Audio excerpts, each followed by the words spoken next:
meningkatnya masalah kesehatan dan lingkungan yang diderita masyarakat di daerah itu. The world's most toxic e-waste dump site. Sekitar 30.000 sampai 60.000 per harinya. Polluting the air, soil, and... Oke, jadi seperti yang kita tahu teman-teman, beberapa tahun belakangan ini isu lingkungan tuh emang lagi banyak banget diperbincangkan. Kayak misalnya yang paling dekat kemarin tuh adalah polusi udara di Jakarta, yang sempat jadi salah satu kualitas udara terburuk di dunia. Dan sekarang kita sedikit bergeser keluar, di mana ada tempat paling beracun di dunia yang disebut dengan kota Agbogblosi. Dan masalahnya bisa dibilang mereka tuh nggak mampu mengelola limbah dengan baik. Terbukti dengan meningkatnya masalah kesehatan dan lingkungan yang diderita masyarakat di daerah itu. Dan daripada kita gabut karena jam kosong ya, Pak Waluyo nggak masuk, ya mungkin seperti biasa nongkrong lagi di kantin. Begitu, males emang ngajar dia orangnya. Ya, mari kita bahas kenapa Agbogblosi mendapatkan predikat itu, dan juga masalah apa yang timbul di dalamnya, serta bagaimana pemerintah setempat mengatasi masalah itu. Oke teman-teman, sebelum kita lanjut berangkat lebih jauh, alangkah baiknya kita harus tahu dulu apa itu definisi limbah elektronik. Nah, menurut Zero Waste Indonesia, sampah elektronik ataupun limbah elektronik itu adalah barang-barang elektronik yang sudah usang ataupun rusak. Nah, contoh yang paling sering kita temui ya adalah handphone, laptop, komputer, kipas angin, ataupun AC, ataupun ya barang-barang elektronik semacam itulah. Nah, untuk barang-barang elektronik yang udah usang ataupun udah tua itu biasanya dikategorikan sebagai barang-barang yang sebetulnya nggak rusak, tapi ya memang udah tua aja ataupun ketinggalan zaman. Nah, contoh yang paling banyak kita temui ya sering setiap hari itu adalah handphone. Dan kita harus sepakat, di luar sana ada beberapa orang yang memiliki kebutuhan khusus pada teknologi yang baru, kayak misalnya NFC ataupun perbankan ataupun fitur-fitur lainnya lah yang untuk bisa menunjang kehidupan kita sehari-hari. Dan dengan hadirnya HP baru itu, HP yang lama biasanya berakhir disimpan, kemudian semakin ketinggalan zaman dan semakin tidak digunakan, jadi ya sudah pasti berakhir di tempat sampah ya teman-teman. Atau juga bisa ditemui pada toko-toko elektronik yang pastinya mereka tuh nyimpen stok barang yang banyak banget. Tapi karena emang kebutuhan masyarakat tuh udah bergeser pada teknologi yang lebih baru, ya biasanya barang-barang itu dibuang aja gitu. Walaupun dalam keadaan yang masih bagus, terbungkus rapi dan belum terbuka sampulnya, dan tentunya masih bisa digunakan. Nah, untuk kategori barang-barang elektronik yang sudah rusak, ya biasanya udah rusak aja. Misalnya handphone yang kemasukan air, ataupun kipas angin yang emang udah nggak bisa berputar lagi, lampu LCD yang udah mati, ataupun CCTV di rumahnya Pak Sambo yang kemarin sempat mati itu. Nah, itu masuk ke dalam kategori barang-barang elektronik yang sudah rusak.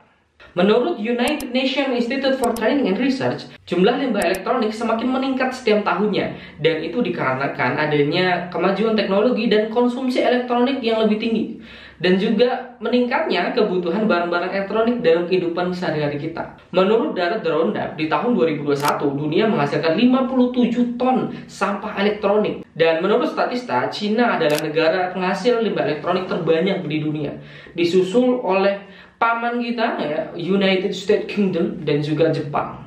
Nah, untuk di negara kita sendiri, berdasarkan data Kementerian Lingkungan Hidup dan Kehutanan, Indonesia menghasilkan 2 juta ton limbah elektronik pada tahun 2021.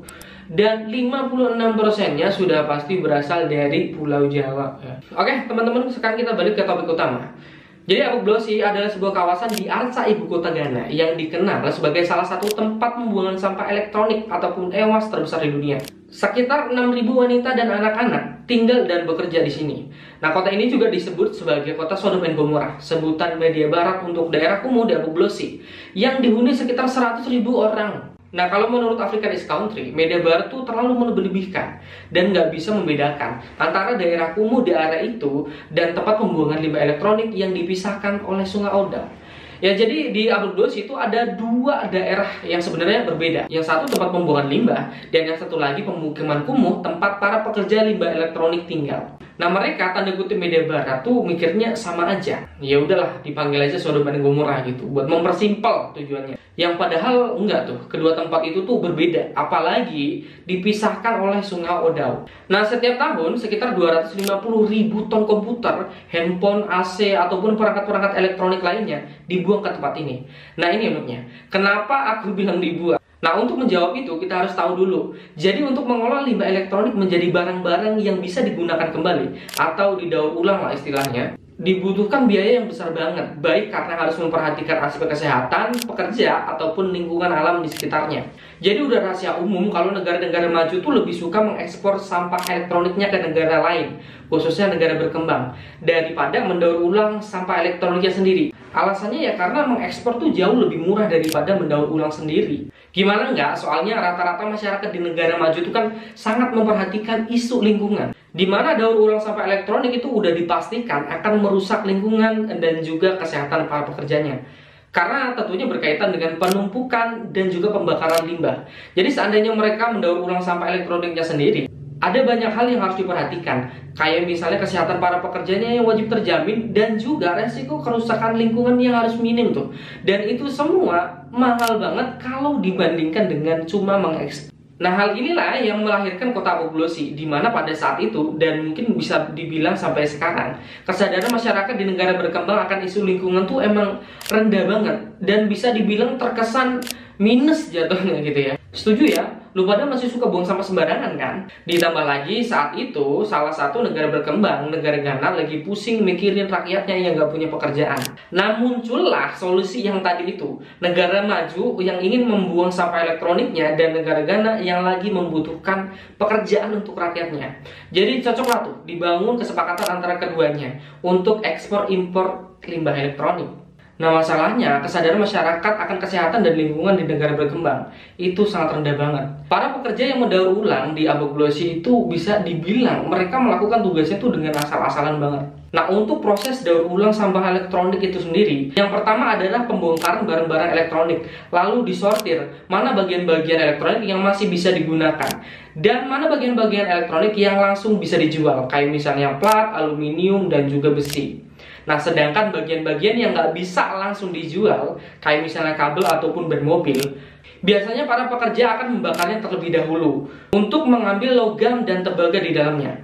Nah, untuk kasus ini sebetulnya tuh di daerah itu ada 2 mesin khusus yang bisa memisahkan antara kawat dari kabel tanpa harus membakarnya. Menurut lembaga Nirkabel Pure Earth and Green Advocacy Ghana, kedua mesin itu bisa memproses hingga 30% kawat dan kabel yang dikirim ke Apoglossi. Nah, tapi sayangnya ya terus ada aja gitu ya masalahnya.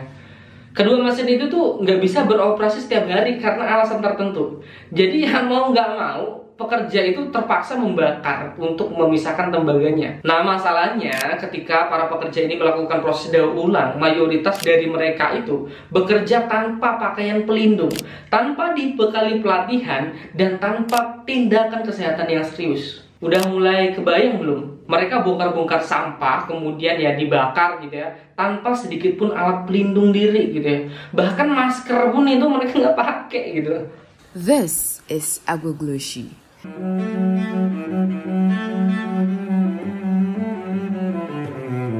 A place widely reported to be the world's most toxic e-waste dump site.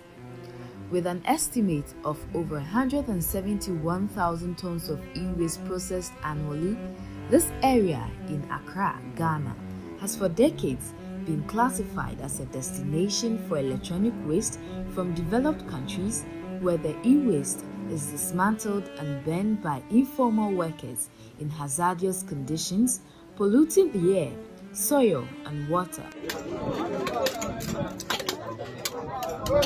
Thousands of people living and working in and around Apoglossi are unknowingly exposed to high levels of hazardous substances. Electronic devices are known to contain hazardous metals like lead, mercury, and cadmium, which can leach into the soil and water when improperly disposed of. These toxins can contaminate groundwater and nearby water sources, leading to pollution and harmful aquatic life.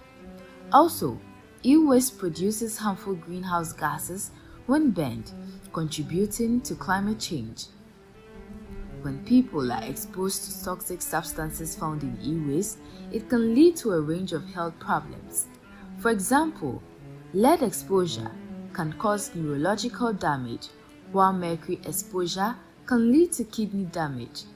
These toxins can also accumulate in the food chain, affecting both humans and animals. Ya, sedikit-sedikit udah mulai kebayang lah ya gimana mereka setiap hari terpapar logam berat dan asap akibat pembakaran. Dan dari sinilah berbagai masalah kesehatan tuh mulai diderita para pekerja. Untuk kasus yang bakar-bakar kabel tadi tuh, itu kan udah jelas ya, meningkatkan polusi udara. Dan pada akhirnya, mayoritas dari mereka itu mengidap penyakit paru-paru. Kayak misalnya ISPA ataupun penyakit paru-paru yang lain lah gitu. Kebayangkan lu bakar-bakar kemudian asapnya tuh masuk ke dalam paru-paru lu setiap hari. Dan ya tahu-taunya sakit aja gitu. Belum lagi kondisi kulit yang mengering ataupun masalah punggung, sakit kepala, nyeri dada, luka bakar, dan luka infeksi terkena api. Itu adalah penyakit-penyakit yang normal dan umum banget terjadi di tempat itu. Dan ya bukan cuma berpengaruh ke udara, tapi tanah dan air juga otomatis terkontaminasi. Menurut para peneliti, tanah dan air di wilayah daur ulang sampah elektronik bisa dipastikan mengandung timbal, merkuri, dan arsenik, yang pastinya dapat meningkatkan resiko penyakit kanker, teman-teman. Apalagi aktivitas warga yang selalu menggunakan air untuk mandi ataupun mencuci, ya di Sungai Odau tadi tuh. Dan hal ini diperkuat dengan adanya data dari WHO, di mana infeksi saluran pernapasan menjadi penyebab utama kedua kematian di Ghana. Jadi gimana tuh, udah mulai kebayang ya, ngerinya tinggal di Abu Ghlossi gitu ya. Udah bersyukur kita tinggal di Indonesia, nggak terlalu ngeri. Dan untuk peringkat pertama penyebab utama kematian di Ghana adalah kondisi neonatal atau bulan pertama kehidupan pada bayi. Bulan pertama kehidupan adalah periode paling rentan bagi kelangsungan hidup anak, yang biasanya dijumpai pada bayi berusia 27-28 hari. Nah, di usia itu bayi rentan banget tuh sama lingkungan yang buruk seperti di Abu Ghlossi. Udah polusi udara di mana-mana, air dan tanahnya juga terkontaminasi oleh logam berat. Nah, ini juga berdampak pada kesehatan bayi yang resiko terburuknya kematian. Ngeri-ngeri sedap lah teman-teman. Nah, untuk kasus neonatal ini bisa kita bahas dalam satu video full nih. Soalnya kondisi neonatal ini sering banget tuh jadi momok menakutkan di negara berkembang. Jadi gimana? Mau nggak kita bahas? Komen di kolom komentar. Oke, balik lagi. Nah, lebih sayangnya lagi, resiko kesehatan yang mereka tanggung itu nggak sebanding dengan pendapatan yang mereka dapat setiap harinya. Jadi, perlu kita tahu, para pekerja ini tuh kan mendapatkan upah dari jasa mereka membongkar dan memisahkan bagian-bagian yang masih bisa dijual.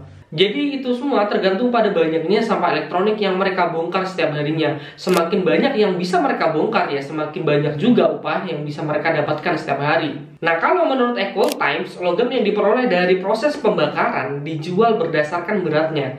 Jadi para pekerja ini bisa dapat penghasilan rata-rata 2C di Ghana atau sekitar 0,34 dolar lah. Ya kalau di kita rupiah itu kan 18.000 ya per dolarnya. Kalau 0,34 dolar itu berarti 18.000 dikali. Kalkulator coba dim.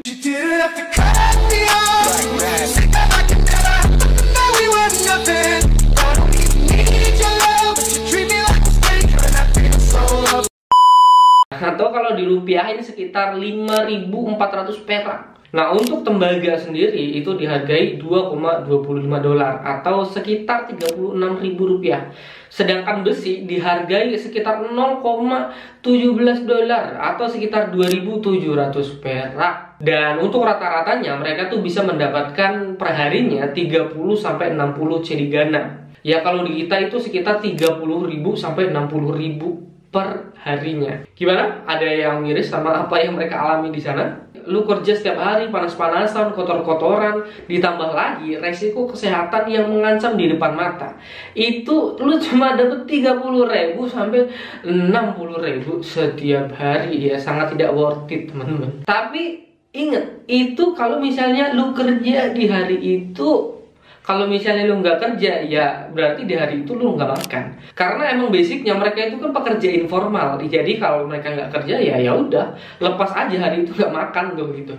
Dan itulah yang menjadi alasan para pekerja di Abu Ghlossi harus berusaha tetap bekerja setiap hari. Walaupun mereka dalam kondisi sakit atau mengalami cedera saat proses daur ulang berlangsung. Jadi misalnya lu lagi bakar-bakar kabel nih, terus nggak sengaja entah kaki, jari, ataupun bagian tubuh lu terkena percikan api. Nah, dalam kondisi itu, dalam kondisi lu cedera itu, lu mau bisa gerakin atau enggak itu kaki ataupun tangan, lu tetap harus bisa kerja di hari itu. Karena kalau lu nggak kerja di hari itu, ya balik lagi mau makan apa besok. Atau istilahnya kalau di kita tuh kerja hari ini ya buat makan hari ini.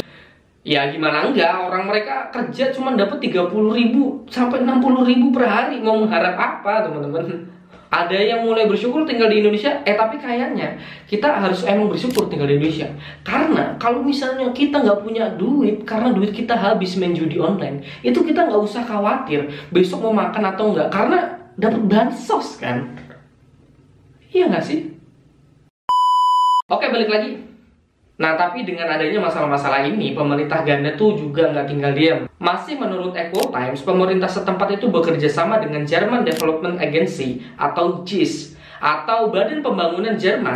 Mereka membangun klinik kesehatan dan pusat pelayanan teknis, tempat lokakarya tentang pembongkaran dan daur ulang yang aman bagi para pekerja dan lingkungan. Dengan biaya sekitar 5 juta euro atau sekitar 87 miliar yang didanai oleh JIS tadi. Dan sebetulnya masalah limbah elektronik ini udah ada perjanjian khususnya yang mengatur. Nama perjanjian itu adalah Konvensi Basel. Menurut European Union, yang gimana intinya perjanjian ini tuh berisi keputusan masyarakat Uni Eropa yang menyetujui adanya perjanjian lingkungan global yang komprehensif tentang limbah berbahaya dan limbah lainnya. Nah, konvensi ini tuh bertujuan untuk melindungi kesehatan manusia dan lingkungan dari dampak buruk yang diakibatkan oleh produksi pergerakan lintas batas yang mengharuskan para pihak untuk memastikan bahwa mereka mengolah limbah dan membuang ke tempat yang aman. Dan dalam perjanjian ini juga diatur berapa minimal jumlah sampah elektronik yang dapat diangkut, terus tempat mengolah serta membuang sampah sedekat mungkin dengan pembuangannya.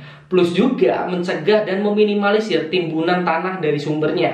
Ya, buat kalian yang masih kurang paham dengan Konvensi Basel, bisa cek sendiri di video lain ya, ataupun bisa searching sendirilah apa itu Konvensi Basel.